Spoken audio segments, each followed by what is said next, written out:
रजनी निर्विकार भाव से बैठी शून्य में ताक रही थी। सामने रखी हुई चाय कप की ठंडी हो चुकी थी।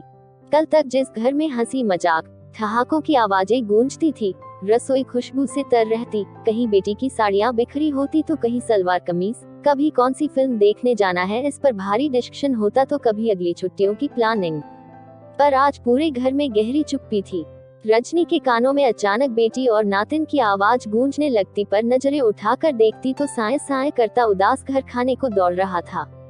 गहरा सन्नाटा पसरा हुआ था चारों ओर, ठीक रजनी के अंतर्मन की तरह। रजनी ने गहरी सांस ली और उठ खड़ी हुई। बालकनी में टहलते हुए रजनी ने नीचे देखा। बगीचे में खेलते हुए बच्चों को देखकर फिर स्वीटी की याद आ गई। एक हुक सी उठी भीतर से जो उसकी आंखें भिगो गई।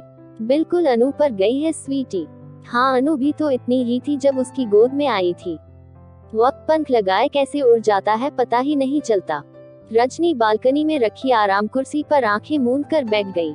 क्या दीदी, आपने चाय भी नहीं ली? तबीयत तो ठीक है ना आपकी? सीमा ने कंधे पर हाथ रखते हुए अपनत्व से पूछा। हाँ हाँ, बिल्कुल ठीक है, रजनी अचकचा कर बोली। दूसरी चाय बना दूं दीदी? रजनी गहरी सोच में डूबी हुई थी। उसने कोई जवाब नहीं दिया।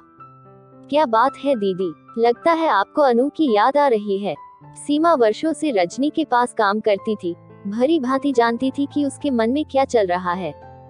अरे नहीं री, रजनी ने जबरदस्ती मुस्कुराने का प्रयास किया। बेटी तो होती ही पराया धन है। मैं तो खुश हूँ, ऐसा योग्य दामाद और नातिन का सुख लिखा है मेरे भाग्य में। मैं तो अगर दिया लेकर ढूंढती तब भी ऐसा दामाद न ढूंढ पाती। ये तो अनु की किस्मत है कि उसे ऐसा होनहार, व्यवहार कुशल, नेक दिल जीवन साथी मिला। चल थोड़ी सी कॉफी बना दे। सीमा को कॉफी का कहकर रजनी अपने बेडरूम में आ गई। तकिया लेकर लेटी तो बंद आंखों के सामने अतीत चलचित्र की भांति संजीव हो उठा। ये बात जब की है जब मैं बीए फाइनल में थी कि एक दिन पापा ने आकर कहा, कल विपुल के मम्मी पापा आ रहे हैं तुम्हें देखने, रजनी तुम घर पर ही रहना। अचानक शादी की बात सुनकर मुझे झटका सा लगा। मैं अभी आगे पढ़ना चाहती थी, कुछ बनने की तमन्ना मन में थी, पर जब पापा से कहा तो दो टूक जवाब सुना दिया। देखो रजनी, मैं तुम्हारे कुछ बनने के चक्कर में नहीं पड़ना चाहता, फिर तुम्हारे पीछे छोटी भी तो है। अपनी नौकरी रहते मैं तुम दोनों के हाथ पीले कर देना चाहता हूँ। भगवान ने बेटा तो दिया नहीं, समय रहते मैं अपनी जिम्मेदारियों से मुक्त होना चाहता हूँ। विपुल अच्छे खाते पीते घर का लड़का है। वो तो तुम सुंदर हो इसलिए बात बनी है, वरना उसके घर लड़की वालों की लाइन लगी है। पापा मुझे समझा रहे थे। मेरी आंखों के आगे अंधेरा छा गया, मेरे सपने चूर चूर हो गए थे। बहुत रोई थी उस दिन मैं। मुझे याद आए बचपन के वे दिन जब पापा मुझे राजकुमारी कहकर बुलाया करते थे। हम दो बहनें ही थी, पर पापा ने कभी हमें बेटे से कमतर नहीं माना था। पर आज पापा अक्सर कहते थे, देखना मेरी होनहार बेटियां मेरा नाम दुनिया में रोशन करेगी, मैं इन्हें आईएएस ऑफिसर बनाऊंगा। लाल बत्ती की गाड़ी में बैठकर जब ये जाएंगी तो दुनिया देखती रह जाएगी।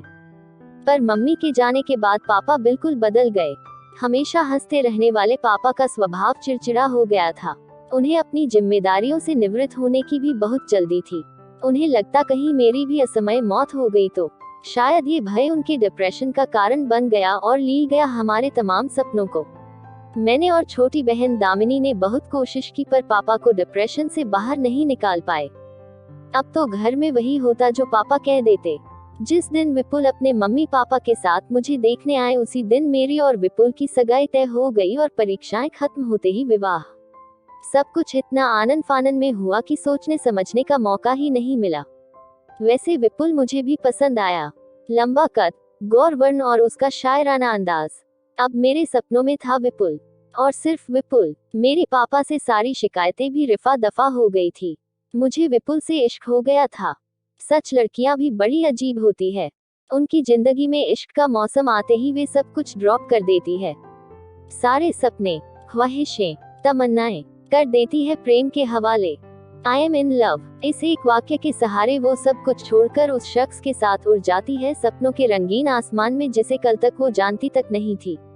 एक शख्स के मिलते ही नए सपने परवान चढ़ने लगते हैं। इंद्रधनुषी ख्वाहिशें नए सिरे से जिंदगी का फलसफा तय करने लगती है।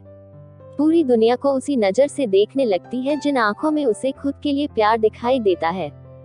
शादी के बाद ठीक ऐसा ही हाल मेरा भी था।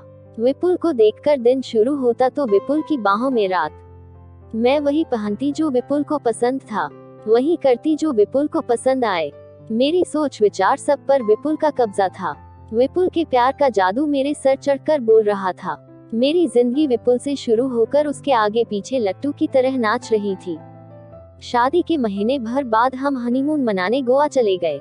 गुलाबी सुबह, सुहानी शाम, समंदर की लहरें, खुशनुमा माहौल, पींगे भरता इश्क, गीली रेत पर निशान छोड़ते कदम, बाहों में बाहें और आंखों में आंखें डाले एक दूसरे का साथ। लेकिन इन सब के बीच कुछ ऐसा था जो मुझे हलवे के बीच किरकिरी का एहसास करवा रहा था। हनीमून के दौरान मैं समझ गई थी कि विपुल को काफी गुस्सा आता है। एक तरफ उसकी जिंदादिली मन मोह लेती तो दूसरी तरफ उसका गुस्सा मेरे सारे अरमानों पर पानी फेर देता। बात बात पर रोकना टोकना विपुल की आदत थी। पल में तोला पल में माशा। विपुल का बर्ताव मेरे सामने बहुत से प्रश्न चिन्ह छोड़ रहे थे, पर किससे कहती, क्या कहती। 10 दिन गोवा में बिताकर हम इलाहाबाद लौट आए थे। धीरे धीरे मेरी समझ में आ गया था कि विपुल जिद्दी, क्रोधी और गुस्सेल स्वभाव वाला मनमौजी इंसान था। उसके लिए वही सही था जो उसने कहा। किसी और की बात सुनना मानना उसे गवारा नहीं था। मैं सब कुछ जान गई थी, पर मैंने सोचा मैं अपने प्यार से विपुल की बुराइयों को अच्छाई में बदल दूंगी। बस इसी प्रयास में मैं उलझती चली गई। मेरा समझाना विपुल को हमेशा उपदेश ही लगता, वो झल्लाकर चीख पड़ता। संयुक्त परिवार में मुझे सबके सामने बार बार अपमानित होना पड़ता। मेरी टीस मेरी आंखों से पानी बनकर बरसती, पर इससे कहाँ कुछ बदलने वाला था। कॉफी पीते हुए यादों के पन्ने फिर फड़फड़ाने लगे थे मेरे सामने। शादी के 2 साल बाद विपुल का तबादला दिल्ली हो गया। मैंने राहत की सांस ली, कम से कम सबके सामने जलील तो नहीं होना पड़ेगा। विपुल की आदतें यहाँ भी ज्यों की त्यों बनी हुई थी।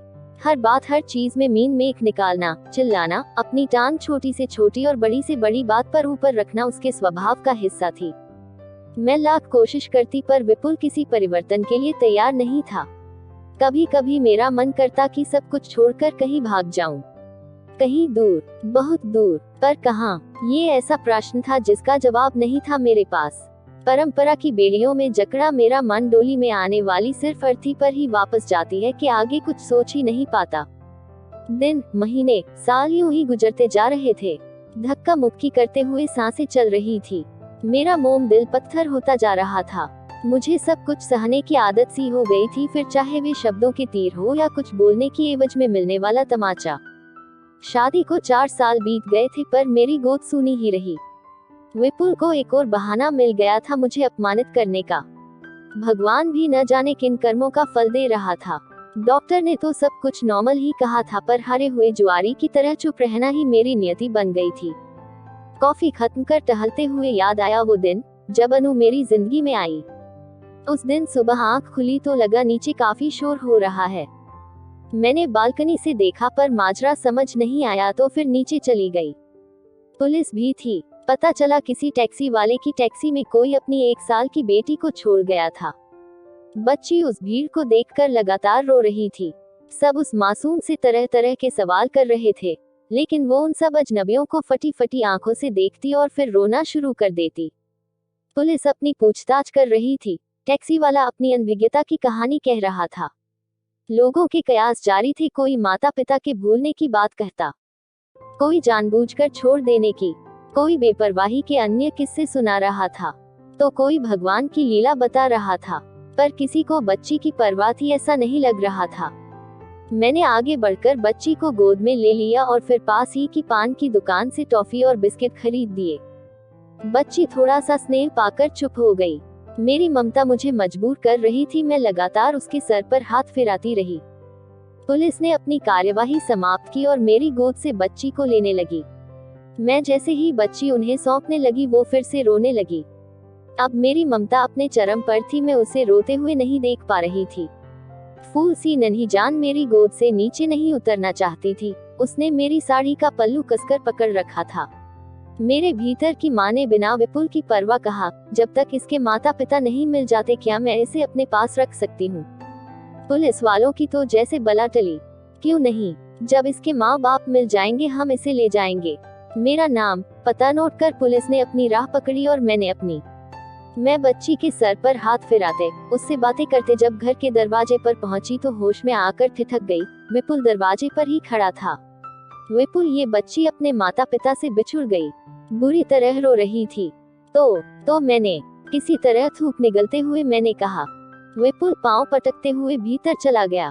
आने वाले तूफान का अंदाजा हो चुका था मुझे, पर अब क्या, तीर तो तरकश से निकल चुका था। विपुल, पता नहीं क्या सलूक करती पुलिस इस मासूम के साथ, इसलिए इसे अपने साथ ले आई। क्यों, ठीक ही किया ना मैंने, कहते हुए मेरी जुबान लड़खड़ा रही थी। बदन सूखे पत्ते की भांति कांप रहा था। हाँ, बड़ा पुण्य का काम किया। न जात का पता, न धर्म का पता, नहीं किसका पाप है। बस ले आई गोदी में उठाकर। घर पर ही पड़ा था मैं, पूछने तक की जहमत नहीं उठाई तुमने। बहुत चर्बी चढ़ने लगी है आजकल। भुन भुनाते हुए विपुल ऑफिस चला गया। 4 दिन तक लड़की के माँ बाप का कोई पता नहीं चला। विपुल रोज मुझसे लड़ता, लड़की को पुलिस के हवाले करने की बात कहता या फिर अनाथालय छोड़ने की रट लगाता, पर मुझे अपनी ममता की पुकार के आगे कुछ सुनाई नहीं दे रहा था। विपुल की हर बात पर मैंने चुप्पी का ब्रह्मास्त्र रख दिया था। मेरी चुप्पी उसके गुस्से की ज्वाला में घी का काम कर रही थी। एक दिन मैंने हिम्मत करके विपुल से पूछा, विपुल, क्यों न हम इस बच्ची को गोद ले लें? प्लीज विपुल, मना मत करना। बिफर गया था विपुल मेरी बात सुनकर। जाने कितनी जली कटी बातें सुनाई थी उसने मुझे, और फिर अपना फैसला सुनाते हुए बोला, देखो रजनी, किसी और के पाप को मैं अपने गले की घंटी हरगिज नहीं बना सकता।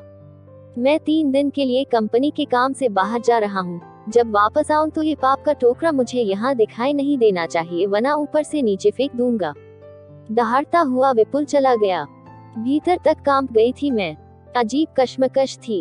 एक तरफ जिद्दी झगड़ालू पति था तो दूसरी ओर थी फूल सी मासूम बच्ची जो अब मुझे मेरे वजूद का हिस्सा लग रही थी। बहुत उलझन भरे थे वे 3 दिन। मैं उस मासूम बच्ची को किसी भी कीमत पर खोना नहीं चाहती थी। मेरी ममता का वेग इतना अधिक था कि मेरी छाती में दूध उतर आया था। न जाने किस भावावेश में मैं उसे दूध पिलाने लगी थी। भगवान ने मेरे लिए अनमोल तोहफा भेजा था। मेरी मन्नतें, प्रार्थनाएं, व्रत उपवास सब पूरे हो गए थे, फिर भला कैसे छोड़ दूं डूबती नया की इस पतवार को। क्या पति नामक जीव इतना महत्वपूर्ण है जिंदगी में कि उसके बिना जिया नहीं जा सकता? क्या उसके लिए मैं अपनी ममता का गला घोंट दूं? क्या मंगलसूत्र और सिंदूर की बेड़ियों में जकड़ी नारी का पति से अलग कोई व्यक्तित्व नहीं? क्या गुस्सेल पति की गालियां खाने से अच्छा ममता के समंदर में गोते लगाना नहीं है? ये प्रश्न लगातार मेरा आत्ममंथन कर रहे थे। प्रश्नों के चक्रव्यूह में उलझते निकलते 2 दिन बीत गए थे। अजनबी मासूम बच्ची और अपने पति विपुल में से मुझे किसी एक को चुनना था, वो भी विपुल के लौटने से पहले।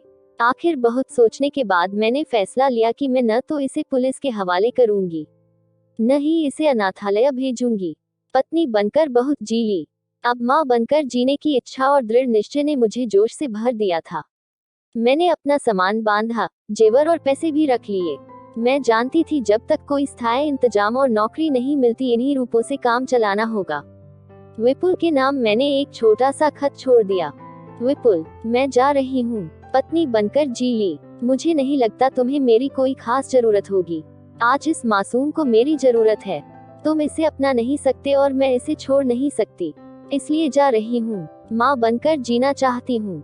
तुम चाहो तो दूसरी शादी कर लेना, कभी तुम्हारे पास लौटकर नहीं आऊंगी। मुझे जीने का मकसद मिल गया, मैं इसे खोना नहीं चाहती। रजनी। इसके पश्चात दिल्ली से दूर महाराष्ट्र के इस छोटे से कस्बे में आ गई। अब सफेद साड़ी मेरे विधवा होने की पहचान थी। बेटी का नाम मैंने अनुपमा रखा था और उसके पिता की जगह के अग्रवाल भर दिया। बस यही थी मेरी तब की पहचान जो आज तक कायम है। यहाँ आकर मैंने छोटे बच्चों को पढ़ाना शुरू कर दिया।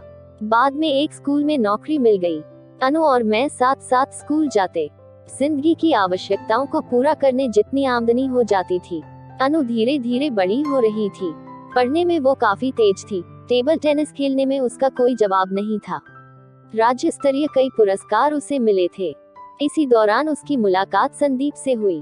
पहचान, दोस्ती और फिर प्यार में तब्दील हो गई और करीब 3 साल पहले मैंने शादी कर दी अनु की।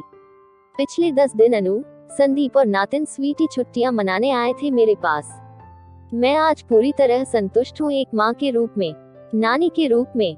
मेरे हाथ खुद ब खुद आसमान की ओर जुड़ गए। भगवान, मैं तेरी शुक्रगुजार हूँ, तूने मेरी गोद ममता से भर दी। मेरी सबसे बड़ी दौलत है मेरी बेटी अनु। मैं बहुत खुशनसीब हूँ क्योंकि मैं एक माँ हूँ। सिर्फ एक माँ, हाँ सिर्फ एक माँ। सोचते सोचते अपनी गीली आंखों को पोंछते हुए मेरी उंगलियां अनु के नंबर डायल करने लगी।